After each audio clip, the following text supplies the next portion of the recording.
Alright, that's 2 best hit songs of 2000 and 2019 videos done. 2's company, but 3's a crowd. So, let's talk about the best hit songs of the third year of the new millennium, 2002. This was the year I turned 3. I was still too young at this point to be listening to any of the popular music of the time, though like the previous 2 top 10 best hit songs of 2000 and 2019 videos I've done, I am familiar with a lot of the music of this time. Like I said in the 2001 video, I do enjoy a lot of late 90s, early 2000s mainstream music. That was when the teen pop craze was at its height, although 2002 was the tail end of that craze. It was the year the 2 big boy bands of the time, the Backstreet Boys and NSYNC, both went on a hiatus, the latter never releasing another studio album again, especially after Justin Timberlake went solo that same year. Maybe part of the decline in teen pop was due to taste evolving and the rise of post-grunge from around this time. Maybe part of it was a certain tragic event that happened in the second half of 2001 that had a profound impact on America, including on American culture and life. Maybe it's been both those factors. But either way, there were still some pretty good songs that became hits in 2002. I wouldn't be doing this video if that wasn't the case. So, let's talk about what those songs are. Reminders always that only songs that debuted on the 2002 Billboard Year-End Hot 100 list are eligible. No songs not on that list are eligible, nor are these 5 songs that already made the 2001 list. Speaking of which, I'd highly recommend watching my other best and worst hit songs lists, especially the 2000 and 2001 videos, as I will be mentioning some songs I put on those lists. Go check them out if you want to avoid any spoilers. I will not be doing a worst hit songs of 2002 video, but if you are curious to know what my picks for the worst hit songs of 2002 are, here you go.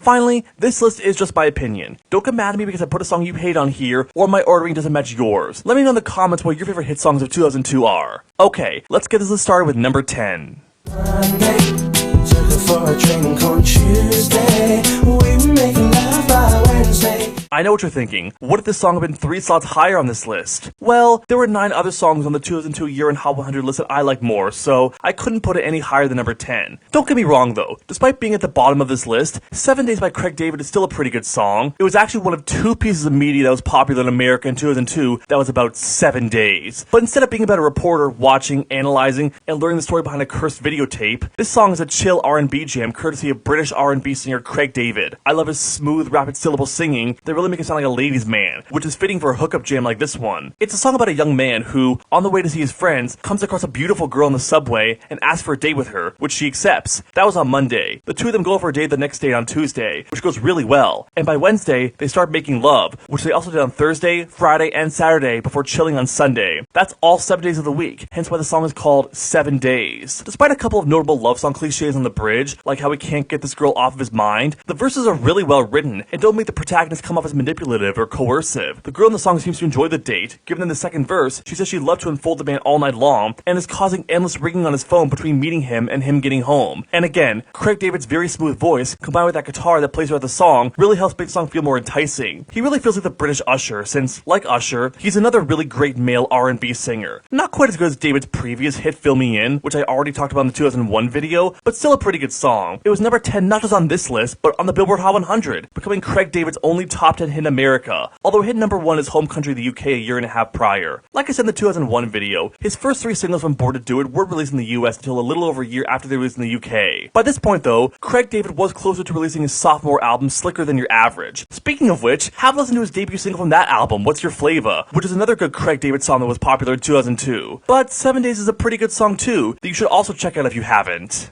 I tried so hard and got so far, but in the end, it doesn't even matter. Now we got a song by one of the biggest bands of the 21st century, Linkin Park. In the End was the 4th and final single from Linkin Park's debut album Hybrid Theory, and by far the biggest single from the album, as it hit number 2 in the Billboard Hot 100. And while not quite as good as One Step Closer or Crawling, both of which failed to chart high enough to even crack the upper half of the Hot 100, In the End is still a pretty good song. I can definitely see why this ended up being Linkin Park's highest charting song and biggest hit, even if it's not the most representative of their music. Compared to the other 3 singles from Hybrid Theory, it's a lot more digestible for pop fans, while still not sounding out of place from the rest of their debut album. It's definitely the most commercially accessible song they released up to this point, as it doesn't contain any of the characteristics screaming from the late Chester Bennington like the other 3 singles did. But Mike Shinoda's rapping on the verses, the crescendo and the chorus, and electronic percussion still give it that distinctive nu metal/rap metal sound that Linkin Park are known for. Despite being a bit softer than the rest of the album, it still represents a crescendo crescendo on that chorus, and still gives off an angsty sound to it. The minor key and nihilistic lyrics about how nothing ultimately matters despite how hard you try sound very typical of the band, even despite being a bit more commercial for them. I can imagine some people think the song is a sellout for them, despite only being on their first album. If this song had been released a few albums later into their career, they might have been branded as such, even sooner than One More Light. But I do think that song manages to balance out the band's nu metal sound with a more commercially accessible sort of sound, such that it pleases both the early diehard fans and the mainstream pop listening audience. Not to mention that the rocking guitars, Mike Shinoda's rap flow, and the juxtaposition between Shinoda's deeper voice in the verses and Bennington's higher voice in the bridge and chorus really make the song stand out. It's far from the best Linkin Park song, especially compared to the first two singles of Hybrid Theory, and I'll be talking about a few more Linkin Park songs in future top 10 best hit songs of 2019 videos, which are even better than this one, but in the end it's still a pretty good song. Not the song I would have liked to be the band's biggest hit, and the one that most pop fans got introduced to them through, but at least it opened the door for future hits for the band. They tried so hard and got so far, and in the end, it definitely mattered.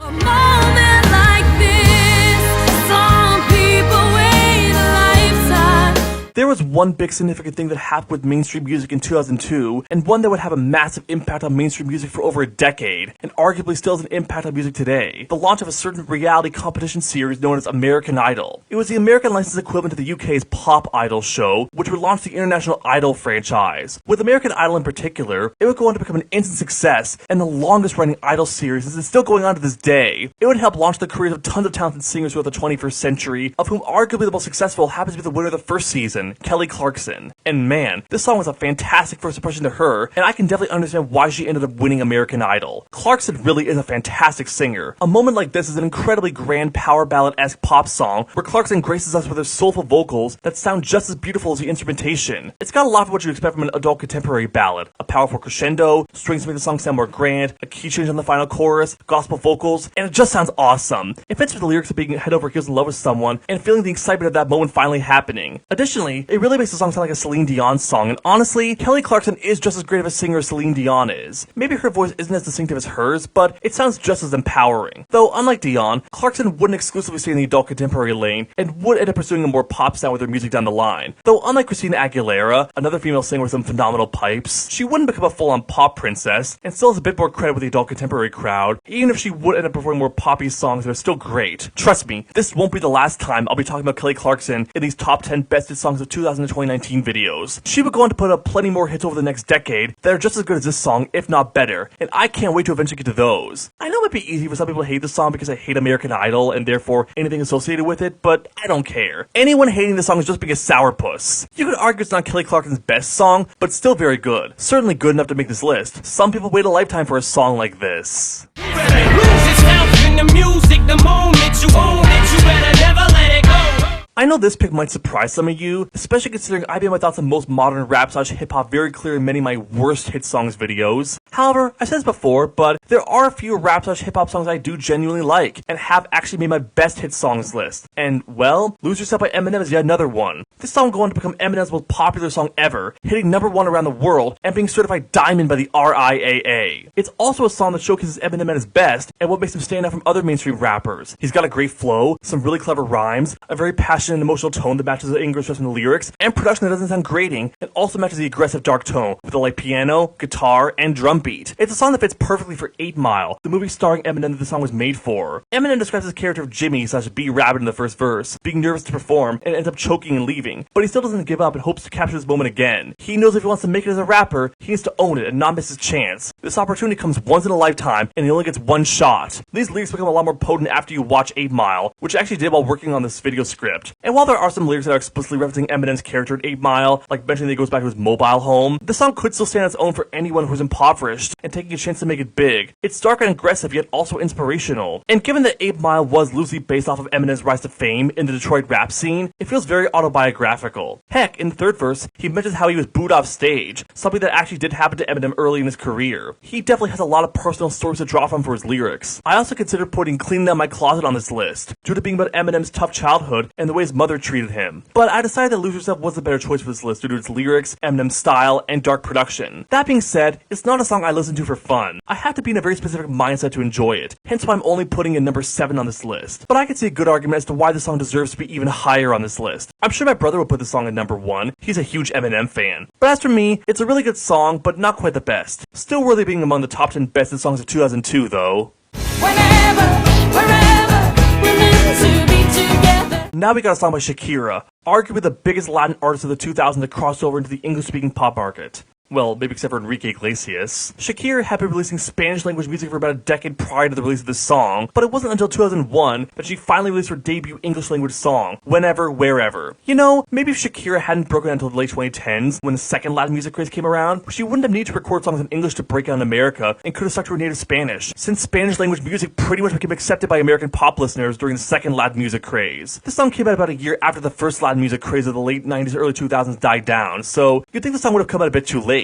But yet, it was a top 10 hit in America, and a number 1 hit in plenty of other countries too. And I'd say English language listeners got a pretty good first impression of Shakira through this song. I love the world beat sound of the song combined with the Latin sound. That definitely sounds like a song by someone from Colombia. That pan flute on the post-chorus and outro definitely gives the song a very distinctive South American sound, which again, fits for a song performed by someone from South America. It's definitely very different from the kind of music most English speakers are used to, but yet, its typical pop song structure still manages to make it not sound too out of place with the other pop from around this time. It's familiar, yet also distinctive, and it's very welcoming. It sort of sounds like a song being performed by someone in the mountains, fitting with the Andean musical sound. Heck, she even references the Andes on the first verse, and on the second verse, she compares her breasts to mountains. The atmospheric world beat sound fit with the lyrics about how whenever, wherever in the world she and her partner are, they're meant to be together. Shakira's voice does sound a bit shaky at times, but that actually sort of fits with the mountainous lyrics. I'd expect anyone high up on a mountain to sound a bit shaky. It's a bit hard to explain, but this song sounds exactly like how I'd expect an Andean-inspired song from Colombia to sound like. I'll admit I haven't really heard any Andean music outside of this song, but yet, I still feel like I understand the song's influences. And even those who know nothing about Andean music will still enjoy this song. Whenever, wherever, I love this song. But you know that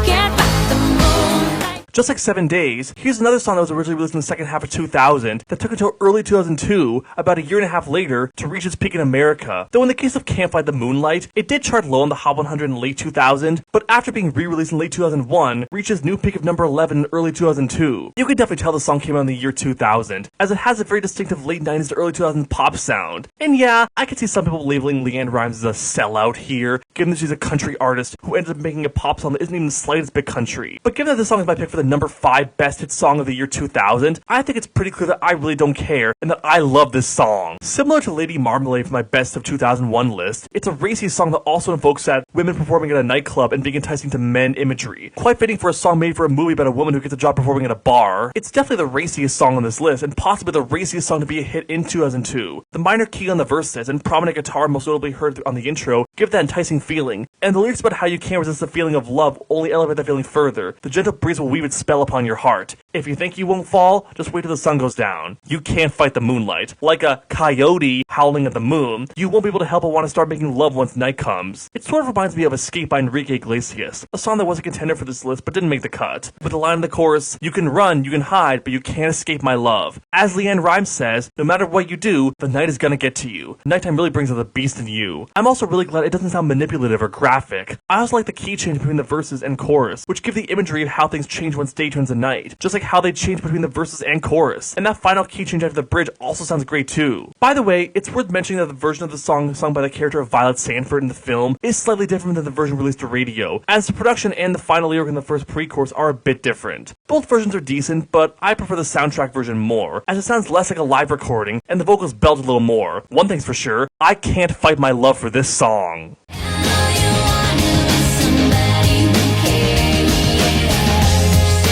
In 2001, Michelle Branch released her sophomore album, The Spirit Room. The album would end up being her breakout album, as all 3 singles from the album were very successful. Unfortunately though, only All You Wanted, the highest charting single and the only one to hit the top 10, peaking number 6, was technically a year-end Hot 100 hit. The other 2 singles, despite hitting number 12 and number 21 the Hot 100, hit their peaks in late 2001 and late 2002 respectively, and due to their popularity being split between 2 years, ended up not making any Billboard year-end Hot 100 list. Shame, because I would have liked to see Everywhere make the list too. It would have also made this list if it had made the 2002 year-end list, but I will say that if only one of the 3 singles had to be a hit, I'm actually glad it was All You Wanted, since it's the best of all 3 singles. It's got the best guitar melody, combined with Michelle Branch's great pop rock vocals. She never gets too loud or shouty, but still manages to sound passionate with her vocals, especially on the chorus and bridge, as well as the lyrics about telling someone that you can save them and care for them. You didn't realize it was so cold before you met them, but now that you're with them, you can take them away and always be there for them when you need it. The song's sound manages to feel both gentle and upbeat at the same time. The mid-tempo LaChapelle's sound and lyrics contribute to its gentleness, but Branch's passionate vocals and the intro, outro, and first half of the verse make it feel a bit softer with just a single guitar and lighter drum beat. She sort of reminds me of Avril Lavigne, in that she's another female pop rock artist who also broke out around this time and could also pull off sounding both passionate and soft within the same song. And while Michelle Branch didn't stay in the limelight for as long as Avril Lavigne, her music from around this time was just as good or even better than Lavigne's. That's honestly a bit surprising given how Avril Lavigne was my childhood favorite artist. Unfortunately, Lavigne won't be getting any songs on this list, although Complicated and Skater Boy were both contenders. But getting back to Michelle Branch, she ended up giving us one of the year's best hit songs, and one that would deservedly be your highest charting song. Well, as a lead artist, there was technically another song of hers that ended up charting higher, but I'll be talking about that song in a future video, hint hint. But as for this song, it's a really good pop rock song that you should definitely check out. It's All I Wanted.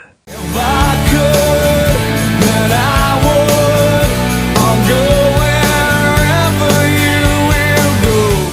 Hey look, it's another song from Coyote Ugly, which is a bit strange given that the song didn't come out until a year after that movie. But like Can't Fight the Moonlight, it took another year and a half to finally become a hit in America. It was a long wait, but holy crap was it worth it. Not only was it the 5th biggest hit of the year, but it's also the 3rd best hit song of the year in my opinion. It's the number 1 best song by a band in 2002, and I don't think that honor could have gone to a better song on the 2002 year-end list. Wherever You Will Go is another fantastic pop rock ballad that starts off with a gentle guitar melody that starts to build up to a crescendo on the chorus when the drums come in. But yet, it still restrains itself from sounding too loud when the chorus comes, fitting with the love song lyrics about wanting to go with someone wherever they go if you could. Though on the surface, it might seem like a typical love song, the verses ask who will be there to take your partner's place when you're gone. If a great wave should fall, then between the sand and stone, could you make it on your own? That line seems to be implying the hypothetical scenario that you might die in an accident. The sand and stone makes me think of a gravestone. And if you do suddenly pass away, would your partner be able to go on without you? Of course, the 3rd verse has a line, my life and love might still go on, implying that he might still be alive. But would they still be satisfied living their own separate lives once they break up? But in your partner's heart and mind, you'll continue to stay with them for the rest of time, even after your breakup or death. It's a song about loving someone and wanting to be with them, even if you're not going to be physically with them forever. Even if you do break up or pass away, you'll still love them beyond the relationship or even beyond the grave. And Alex Bain's deep voice that sounds soft on the verses but louder on the chorus, while never overpowering, really emphasizes that loving feeling. His voice sort of reminds me of Chad Kroeger from Nickelback, just not as gravelly. And the nice melody that goes along with the song makes it sound sweet yet not boring. It's not upbeat, but it's also not super slow either, and it's the perfect song to sing along to in a love ballad sort of way. I can imagine this song being performed at a wedding. It certainly makes me want to sing along with it, and while catchy isn't the right word to describe it, it is certainly memorable and sticks in my head. If I could, then I would. I'd go wherever this song goes. 'Cause you know I'd walk 1,000 miles if I could just see you. Now this one's a throwback. Of all the songs on this list, this is the one I'm most familiar with, as I heard it quite a few times as a kid. And maybe nostalgia is a factor why the song is so high on this list, and is my penultimate best hit song of 2002. But honestly, I still think the song would have been my number 2 pick if the first time I'd heard it was listening through all the year-end songs for 2002 for making this video. 1,000 Miles by Vanessa Carlton is an absolutely incredible song that sounds both gentle and grand at the same time. That catchy piano melody, especially at the start of the song, is one that will stick with you long after the song ends. It makes the song sound upbeat, but also with a small feeling of melancholy in it, fitting with the lyrics about longing for someone and missing them. You just want to make your way through the crowd, get back home, and reunite with them. You wonder if they think of you just like how you think of them, especially since you don't belong where you are. You'd walk 1,000 miles just to see them. It sounds very sincere, and Vanessa Carlton's pleasant but not oversold voice fits it perfectly. She does sound like someone who's sick and tired of this place, and is trying to get home, but yet isn't melodramatic or angry. She might not have the pipes like Kelly Clarkson, but she doesn't need them. And the additional instruments that come in over the course of the next minute, from the drum beat on the first verse, to the strings in the pre-chorus, to finally the guitar in the post-chorus, really help to give the song its crescendo. Yet it still sounds gentle enough to be a gentle piano ballad without them. With just a piano and a slightly slower tempo, this song could have also worked as a stripped-back piano ballad. But yet, I'm glad the other instruments are here. Those strings in particular help to give the song a more orchestral feeling and sense of grandeur, fitting with the emotions one feels when they finally reunite with their partner they haven't seen in a while. Not too dissimilar to Be With You by Enrique Iglesias, which is my pick for the number 1 best hit song of 2000. It's not quite a power ballad, but yet, there is still an element of pop rock to it. But the piano melody, those twinkling sounds in the final chorus, and stripped-back piano ballad in the intro, first repeat of the final chorus, and outro, still give it a softer element. This song definitely deserved to be Vanessa Carlton's biggest song, and her only real hit, being the 3rd song in the top 10 of the 2002 Year in Hot 100 list to make this best list. It truly is a fantastic song, and I'm glad mainstream audiences in 2002 loved it as much as I do. You know I'd walk 1,000 miles if I could just hear it. But despite that, there was one more song that made the 2002 Year in Hot 100 list that I thought was even better. Before I get to that song though, let's go through 5 honorable mentions. It just takes some time, little girl, in a little out the ride. Similar to The Calling, Jimmy Eat World was another pop rock band who had a top 5 hit in 2002 that ended up being the band's only year-end song and would pretty much brand them as a one-hit wonder band. And while definitely not as great as Wherever You Will Go, The Middle is still a pretty fun track thanks to its upbeat catchy pop-punk melody, guitar solo on the bridge, and encouraging lyrics about not writing yourself off, doing your best, and ensuring someone that they're only in the middle of a ride and that everything will be alright. Its energy does sort of make me feel like I'm in the middle of a roller coaster ride, fitting with the lyrics. Overall, pretty good song that just missed a cut for the list. Yeah, man, that's the good stuff.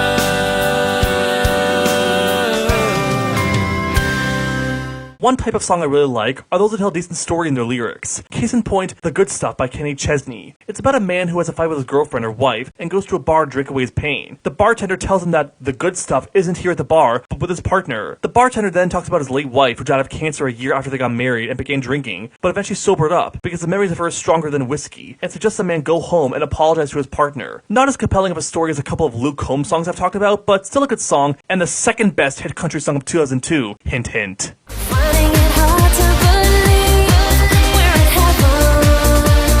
And here we have what is, if I'm correct, the only cover song on the 2002 year-end Hot 100 list. A cover of the 1985 Bryan Adams song of the same name by DJs DJ Sammy and Yanu featuring Dutch singer Do. This cover takes the 80s rock sound of the original and puts it into not only a different key, but also an EDM/Eurodance sound. Like the Bryan Adams original, it's a pretty good song. I actually think I like it more than the Bryan Adams original. The instrumental melody on this version is definitely much more distinctive. That piano and overall Eurodance sound sort of reminds me of Robert Miles' Children, but yet it still sounds gentle when it needs to, especially on the bridge, as if it is a song from heaven.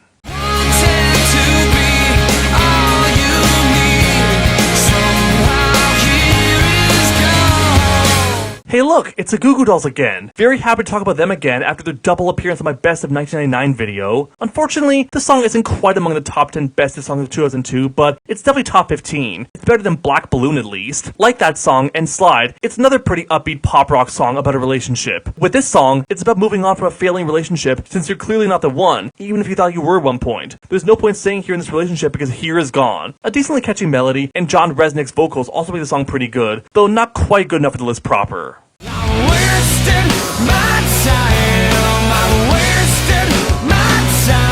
Man, this sure sounds like a Nickelback song, and that's not surprising given the song was produced by Chad Kroeger of Nickelback. I actually do prefer this song to Nickelback's only 2002 year-end hit, How You Remind Me. Maybe it's a more major key sound, or the more distinctive guitar melody on the verses and guitar solo on the bridge, or both. But either way, Wasting My Time is a pretty decent alt-rock / post-grunge song about how there's no point in wasting your time in a dead relationship and gaslighting yourself into staying. From another band whom, just like The Calling or Jimmy Eat World, would have their one hit be the only song they're really remembered for. But this song is certainly not a waste of time. Check it out. And that's 5 honorable mentions. Now let's talk about 5 ineligible honorable mentions. These are songs that didn't make the 2002 Billboard year-end Hot 100 list and weren't technically eligible, but would have been on my top 10 list if they were. Sometimes the songs that didn't chart high enough on the Hot 100 to be hits, sometimes they didn't chart in the Hot 100 at all, but did chart in another country, and sometimes they never charted anywhere and are obscure songs that came out this year. Let's go through my picks for the year 2002.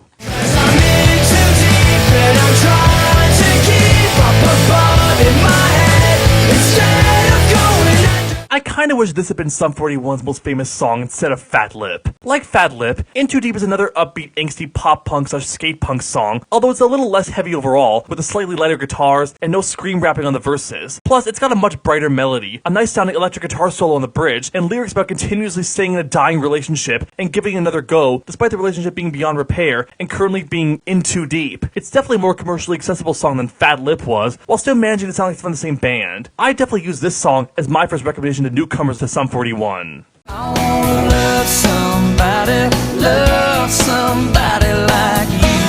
My mom's a Keith Urban fan. We own a Keith Urban compilation album that contains songs from his 3rd and 4th studio albums, including Somebody Like You. It's a song about forgiving yourself for past mistakes and starting a new life with a new partner. I love the upbeat sound, catchy bluegrass sounding guitar melody, and guitar melody on the bridge. This was before Keith Urban started moving in a poppier direction and still made music that was undeniably country. I will say the song does go on for a bit too long. It really should have ended at 3 minutes 50 seconds. That extra minute and a half at the end was unnecessary, and that does hold it back a bit. But as it is, it's still a pretty good country song. I can touch the sky.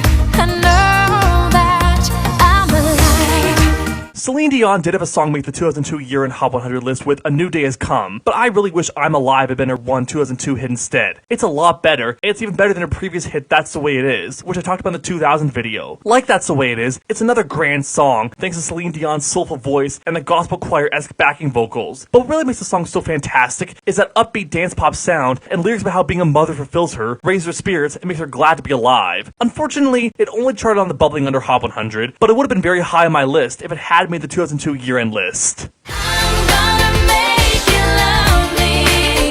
Oh. Here's a song from a semi-obscure, pretty much forgotten girl group, featuring a member of a semi-obscure, pretty much forgotten boy band. Swedish girl group Play, featuring Chris Trousdale of Dream Street, covering a 1968 song from Diana Ross and the Supremes and the Temptations. Bringing the song into more of an early 2000s pop sound, it sounds a lot of fun with a guitar melody, harmonization from the girls, the key change between the verses and the chorus, and Chris playing the role of the guy the girl, or girls, plural, are trying to make love her. While you could say the song came out a bit too late, 2002 was the tail end of the teen pop craze of the late 90s, early 2000s, it's still a fun listen. Oh, and rest in peace, Chris Trousdale. One day in your life, till it'll remind you, I couldn't leave it all behind. I said this in the Best Hits of 2000 video, and I'll say it again. Why did Anastasia have practically no success in the USA, but tons of success on the other side of the Atlantic, considering that she's American herself? I guess it'll forever be a mystery. Anyway, One Day in Your Life was the second single from her sophomore album, Freak of Nature. It's not quite as awesome as I'm Outta Love, but it's another decent new disco song where Anastasia graces us with her soulful vocals and lyrics about coming out stronger after a breakup and telling your ex who dumped you that one day, love will find them. By the way, the debut single from Freak of Nature, Paid My Dues, was also pretty good. Check that song out too. But now, let's answer the question you've probably been wondering all video. What is Simeon's pick for the #1 best hit song of 2002?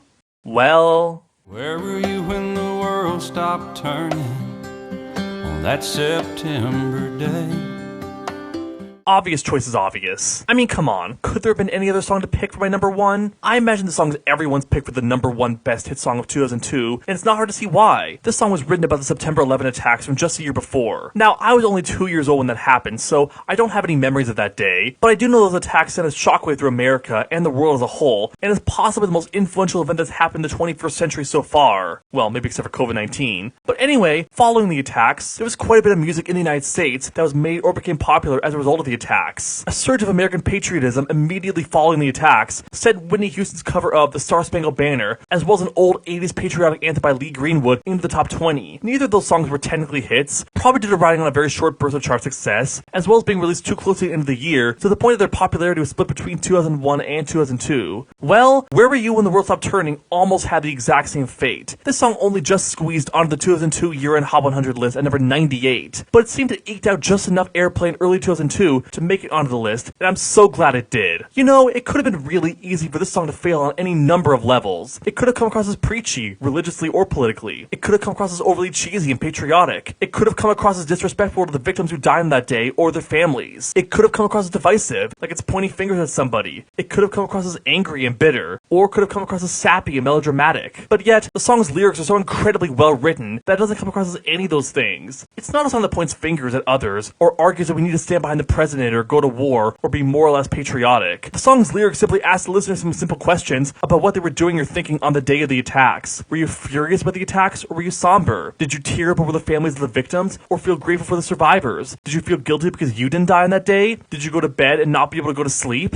Did you look up to heaven trying to find some sort of answer? Did you go to church and give your blood? Or did you stay home and hold your family tighter? The song isn't outright saying that you should or shouldn't have done any of these things, but just asking if you did do them. The purpose of these questions is really to make you stop and think. Sometimes, seeing a tragic event happen in the news can disillusion you and make you unsure how to act. Is it time to mourn or time to stand up and fight? Is it time to feel patriotic or time to feel guilty? There's no one right answer. It's not an explicitly political song. Jackson even says in the chorus that he's not a real political man. He's just a singer of simple songs. And while he does watch CNN, he's not caught up on every single thing that's happened in the world. Of course, seeing your homeland under attack and witnessing the death of thousands of innocent people where you live can really widen your eyes. Not only that, but it can also make you realize just how much of your life you take for granted. I think the second verse has a few of the most resonant lines in the entire song, where Jackson asks if you called your mother to tell her you love her, or notice the sunset for the first time in a while, or talk to a stranger on the street. Witnessing the deaths of thousands of people makes all the little things in life, like calling your mother to say you love her, watching a beautiful sunset, or befriending a stranger, seem much more resonant. You can do those things because you weren't killed in the attacks, but many others weren't so lucky. However, I think the most resonant and powerful lyric is at the end of the chorus, where Jackson paraphrases 1 Corinthians 13:13 and says, "Faith, hope, and love are some good things he gave us, and the greatest is love." Whether you're religious or not, I think it's a really powerful sentiment. Despite how divisive things might seem, and as much as people might want to point fingers or assign blame whenever a tragedy happens, we need to remember to still love each other, and that this world could always use more love. Now, of course, the political aftermath of 9/11 was very complex, and not everyone took that message to heart, but still a great message, and it's great that Jackson didn't forget that. Don't let your anger or shock over what's happened blind or disillusion you. It's a simple message, but it's very resonant, and it's accompanied by a simple guitar melody and some light strings, and Jackson sounds very mature in the song, like he's a wise older man who knows that all we need is love and unity in time of tragedy. Jackson was actually squeamish about putting out this song due to the fact that it may have seemed like he was exploiting a tragedy by profiting off of it, but I'm glad he was convinced to officially put it out. Not only would it have not won the CMAs for Song of the Year and Single Record of the Year, and his first ever Grammy Award for Best Country Song, all very well deserved, but it also wouldn't have become a hit. But I'm glad it was a hit, and it's also my pick for the #1 Best Hit Song of 2002. Well done, Alan Jackson. Well done. And that's the top 10 Best Hit Songs of 2002. Thanks for watching, everyone. The Best Hit Songs of 2003 video will be coming out relatively soon. Stay tuned for that. Till then.